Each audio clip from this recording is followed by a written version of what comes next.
Assalamualaikum warahmatullahi ta'ala wabarakatuh. Allahumma sholli ala Muhammad wa ala ali Muhammad. La haula wa la quwata illa billah. Alhamdulillah, hari ini bertemu lagi dengan saya dalam program Podcast Kudrah Ilahi, di mana kita akan membahas tentang kebesaran-kebesaran Allah Subhanahu wa Ta'ala yang kita tidak akan pernah bisa hitung dengan jari-jari kita.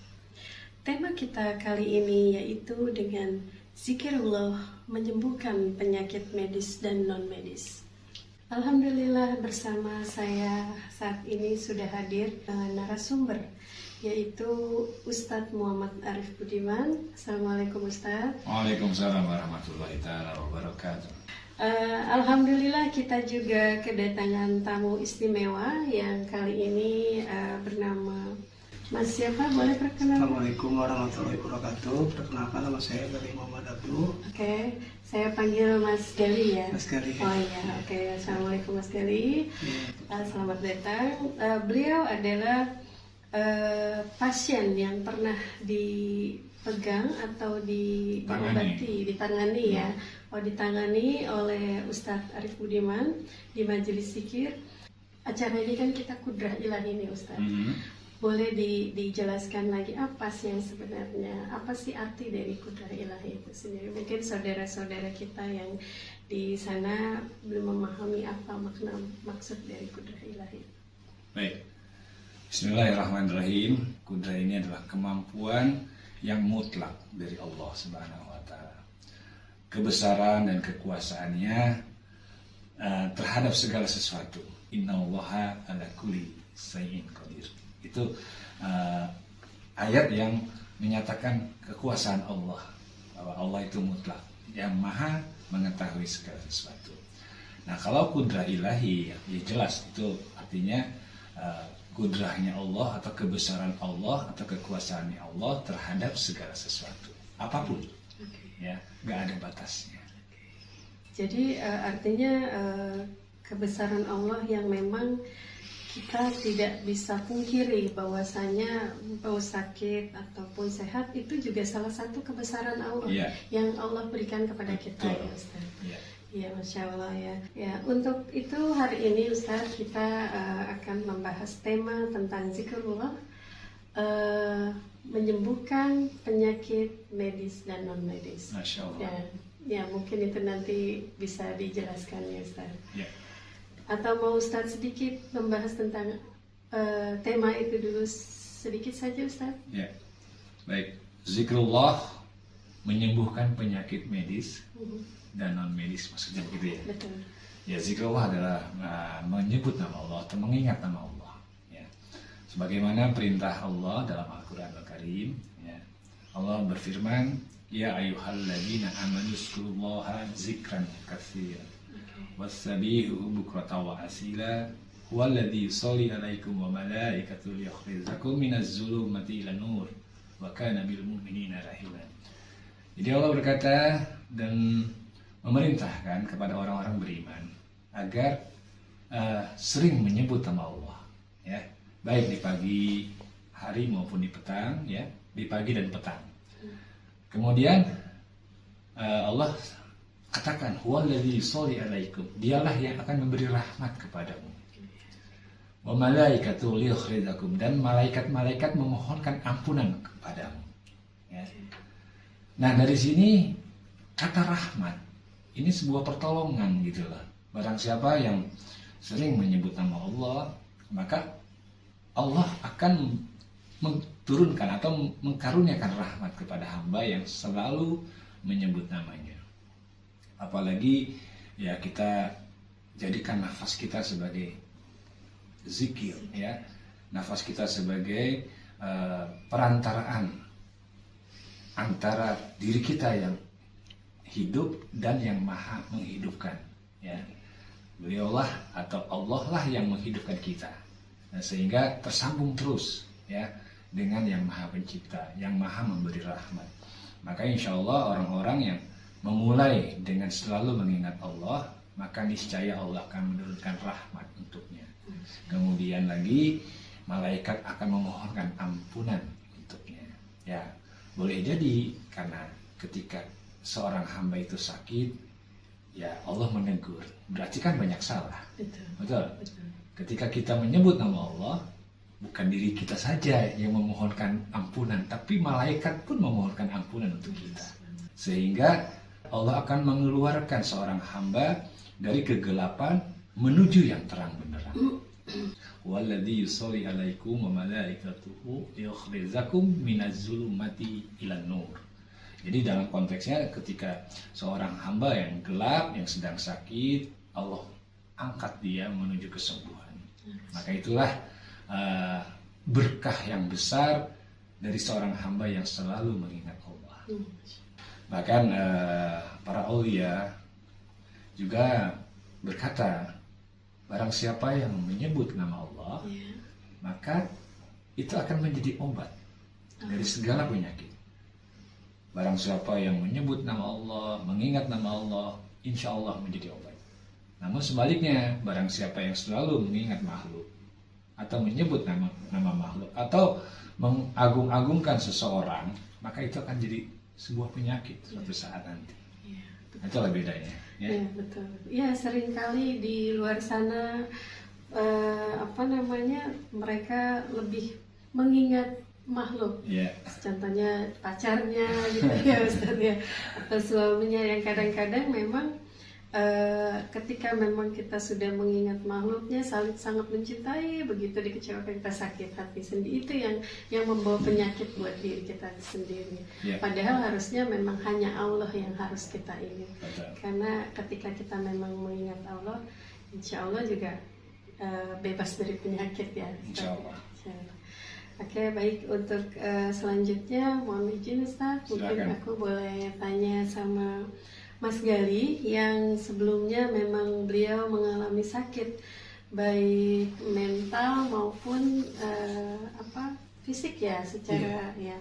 Mungkin kita Kudrah-Ilahi kita akan tanya lebih lanjut lagi apa yang dialami sebelumnya oleh saudara Mas Gali sebelum Ustadz Arif mengobati, bisa disampaikan Mas Gali? Dulu saya pernah mengalami depresi karena bercerai dan pernah juga sakit TBC. Dan awal mula saya diruqyah oleh beliau, oleh guru, ketika beliau ke Subang ada ruqyah masal dan saya ikut ruqyah masal. Nah, awal mula saya di ruqyah dan setelah itu saya diantar oleh paman saya ke majelis oleh bapak saya. Ya, di sini saya diterapi, dibimbing dan jikiran. Kalau mohon maaf, kalau boleh tahu, tadi kan secara awal mulanya setelah perceraian, stres, depresi ya. Kalau yang medisnya apa yang dialami sakitnya? TBC. Apakah memang sudah ke rumah sakit sebelumnya? Udah. Dan memang sudah divonis TBC? Udah ke rumah sakit, udah pernah di ronsen dan ya TBC kering. Oh, TBC kering. Berapa lama Mas Gali sakit itu? 6 bulan. 6 bulan. Oke. Terus apakah apa yang disampaikan dokter hanya TBC saja atau ada yang lain? TBC. Iya. Sempat divonis oleh dokter? Iya, 6 bulan untuk berobat. Oh, untuk berobat. Iya. Okay. Kalau untuk yang mentalnya tadi, depresinya seperti apa? Depresi saya sering mendapat bisikan yang tidak baik, yang supaya saya melukai diri pribadi. Saya juga pernah mendapat bisikan supaya saya untuk melakukan bunuh diri. Jadi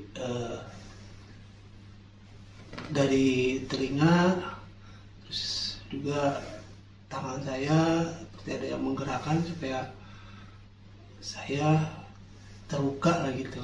ya. Jadi melukai diri sendiri. Ya, melukai diri Oke. pribadi. Nah, terus juga dulu saya ya maksudnya membenci orang yang baik. Oh, membenci Ustaz. Ya, bukan membenci, ya, menghinakan orang yang baik. Oh, Jadi oke. dulu saya beranggapan karena bisikan yang tidak baik Oh, gitu. karena Jadi bisikan-bisikan ya, itulah yang membuat ya, perilaku jadi untuk Mas apa? Gary. Untuk apa baik gitu kan? Oh. Untuk apa sih baik ke orang? Ada gitu. dorongan-dorongan untuk Ya. melakukan keburukan-keburukan. Ya, jadi menghinakan lah gitu. Oh, oke. Nah, setelah itu terus saya juga dulu ya umpamanya lagi ngerokok gitu, dan rokoknya itu dimatinya ke tangan gitu, ke tangan, jadi Ada bekasnya? ada bekasnya. Oh, Masya Masya Allah. Ya, lebih dari 10 lah Oh, ya. bekas lukanya. Ya, Itu tanpa disadari ya. iya, jadi ada yang mengendalikan dari bisikan, udah matiin aja rokoknya di tangan kamu gitu. Oh, oke. Setelah itu Ya, setelah itu ya pernah nggak ada konsultasi ke dokter, kenapa saya ada bisikan-bisikan seperti ini? Enggak. Tidak. Enggak. Oke. Setelah itu kenal Ke dengan majelis. Ustadz Ya. Arif ya dan dibimbing. ya dibimbing dan lukanya dikasih garam doa. Alhamdulillah sembuh. Terus saat ini bagaimana? Apakah masih ada bisikan-bisikan lain? Untuk bisikannya tidak baik udah nggak ada. Sudah tidak ada. Iya. Masya Allah ya, apa yang dialami Mas Gali ini seringkali dialami juga di luar ya Ustadz ya. Banyak yang ketika memang ada masalah-masalah tadi kan awal mulanya beliau kecewa dan tidak terima dengan perceraian hingga akhirnya depresi, dan dari depresi itu menyebabkan penyakit TBC dan yang lainnya ya, yang Yeah. ada bisikan-bisikan segala macam. Nah, mungkin saya mau tanya lagi nih ke Ustadz, apakah memang Mas Gali ini dikatakan sakit mental atau karena di situ ada secara psikologis kan ada depresi, ada fisiknya juga. Betul. Apakah itu penyebab dari TBC itu penyebab dari emosionalnya dia yang tidak terima atas kondisi perceraian dan segala macam? Ya, Apakah ada hubungannya Ustaz? Ya. ada Oke. hubungannya ya, karena ya, kalau melihat dari perjalanannya Mas Gali, artinya kan ketika ada perceraian tentu pasti sebelum perceraian ini kan ada masalah-masalah yang dihadapi olehnya, entah itu pertengkaran, entah itu pertikaian, entah itu perbuatan selingkuh, wallahu alam, hanya Mas Gali yang tahu ya. Tapi kan di situ ada perjalanan, ada proses. Ya, boleh jadi juga ada satu ketika sebelum mencapai perceraian ada kemurungan, atau dalam hal ini menyendiri, atau mungkin Kayak ngebatin gitu. ya ngebatin. Ya, ini kan awalnya dari batin ya, dari sesuatu yang di dalam gitu kan. Boleh dikatakan ketika seseorang yang banyak masalah, banyak problem, yaitu kan ketika kalaupun timbul sakit, ya kan bisa saja nanti akan timbul sakit yang bahasanya non medis dulu kan ya, artinya sesuatu yang belum bisa dideteksi secara kedokteran kan, baru dari sisi psikologi ya. Nah, kemudian ketika terjadinya perceraian tadi ya kan, nah banyak lagi pikiran-pikiran, kemudian nggak mendekat kepada yang maha kuasa ya, semakin menjauh, kemudian dari situ ya bisa saja pola hidupnya itu nggak baik gitu kan, artinya dari mungkin yang tadi ada merokok dan sebagainya, terus kemudian di malam hari di udara yang mungkin yang juga kurang baik untuk tubuhnya, kurangnya istirahat, ya akhirnya berdampak kepada jasad ya, sehingga paru-parunya juga lama-kelamaan menjadi nggak ada daya tahan tubuhnya gitu loh, karena seseorang yang batinnya nggak stabil ya, itu cenderung ya imunnya turun. Nah, ketika imun turun tadi itu akhirnya ya berbagai radikal bebas dan sebagainya itu masuk ke dalam tubuhnya sehingga akan menimbulkan sakit secara jasad. Nah, ketika mulai berasa batuk, kemudian nafasnya nggak baik, kurang lancar, sesak dan sebagainya, akhirnya ya lama kelamaan akan menjadi sakit yang yang cukup parah gitu yang dirasakan, iya kan? Nah, sehingga dari situlah beliau pun juga ya ke dokter untuk periksa, dan ketika diperiksa ya paru-parunya tadi udah sakit dan TBC kering ya, maksudnya gitu. Iya. Kering tuh batuk-batuk atau gimana? Batuk. Tapi nggak ada dahaknya gitu. Iya. Tapi sakit di dada. Sakit. Ya konteksnya di sini. Jadi memang ketika masalah ya sakit itu memang berawal dari pusatnya di dada gitu. Sebagaimana Allah berfirman dalam Al-Quran, ya ayuhan nas qad ja'akum mau'izatum min rabbikum wasyifa'u lima fis sudur wa hudan wa rahmah lil mu'minin. Jadi Allah katakan, hai sekalian manusia, ya telah aku turunkan Al-Quranul Karim sebagai obat penyakit yang ada dalam dadamu. Jadi konteksnya sebetulnya sudah jelas ya. Artinya penyakit dalam dada ini banyak, terutama adalah pikiran-pikiran yang mengganggu kolbu secara batinnya ya. Namun secara jasadnya jantung gitu ya. Nah, sehingga dari kolbu ini kan ada hati, ada jiwa, ada akal. Nah, 3 hal ini dipengaruhi. Akalnya menjadi kacau, pikirannya menjadi nggak bagus, hatinya menjadi jelek seperti tadi, mikirin yang jelek-jelek, ya kan? Kemudian jiwanya ingin melukai dirinya gitu lah. Nah, itulah penyakitnya. Nah, sehingga dampak dari penyakit ini kemudian bisa menebar ke dalam jasad. Ya, diantaranya adalah tadi paru-paru. Saya yakin gak hanya paru-paru aja, tetapi juga tubuh yang lainnya juga jadi lemah ya, Mas Gali, betul? Ya kan? Contohnya misalkan kalau waktu datang pertama kali ke sini, dia naik tangga aja nggak kuat satu. Ya kan, artinya secara jasadnya bukan hanya ya paru-paru tadi berdampak kepada seluruh jasad kan gitu. Kemudian angkat sesuatu tuh nggak kuat gitu. Ya ketika kemudian di tempat ini, di majelis ini, Mas Gali kemudian tadi bahasanya di ruqyah ya, artinya emang dibersihkan gitu loh. Ya secara terutama dari pikirannya, dari jiwa, akal dan hatinya dulu ya. Nah ketika didoakan, kemudian dibimbing, kemudian memohon ampun kepada Allah, dan dari situ saya arahkan untuk sering menyebut nama Allah secara batinnya. Nah secara jasadnya, karena dia ini jasadnya sudah ibarat kata sudah kena, ya saya harus memperbaikinya dengan menterapi ya. Nah insya Allah kemudian dampak dari terapi jasad tadi juga mengeluarkan kotoran-kotoran dalam dada tadi yang mengotori atau yang menyebabkan sakit yang diderita oleh Mas Gali ya. Nah sehingga dengan menyebut nama Allah ya, dengan berzikir ya, alhamdulillah sebagaimana kita mohonkan, niatkan kepada Allah untuk mengeluarkan sebab-sebab penyakitnya, Allah keluarkan. Nah itulah bagian dari kudrah, kebesaran Allah.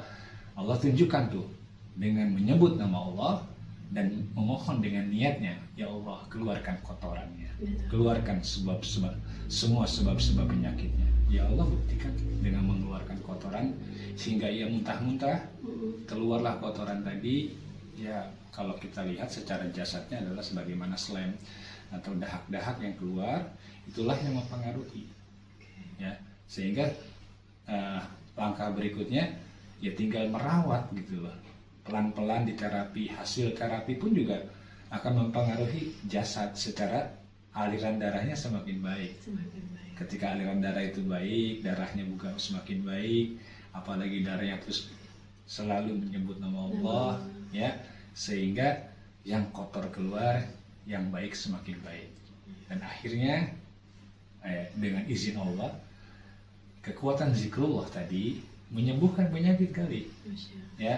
terbukti, ini bukti yang proven gitu kan. Iya. Ya artinya yang dengan menyebut nama Allah, penyakit medisnya nih secara paru-paru, TBC-nya Allah sembuhkan. Betul. Kemudian non medisnya, penyakit jiwa, pikiran, bisikan-bisikan, ajakan-ajakan yang tidak baik, itu Allah hilangkan. Nah, keduanya menjadi sembuh. Betul. Itulah ya kekuatan zikrullah menyembuhkan penyakit medis maupun non medis. Masya Allah. Itu Masya Allah. Iya, dan tidak hanya itu ya Ustadz, Ya. Membuat Mas Gali pun saat ini jauh lebih dekat dengan Allah ya. Itulah Itu bonusnya. Bonusnya. Ya. Bonus yang luar biasa. Tapi itu goalnya ya Ustadz Iya. ya. Goalnya memang disitulah bukti bahwa apa yang diberikan Allah dengan melalui penyakit itu adalah bentuk salah satu cintanya Allah juga. Ya. Betul ya Ustadz ya. Ya, dengan prosesnya ya tentunya. Betul. Ketika Allah membimbingnya Galih ini ke tempat ini, Iya. ke tempat majelis zikir, kemudian dari situ dipahamkan ya tentang kehidupan dan makna kehidupan. Betul.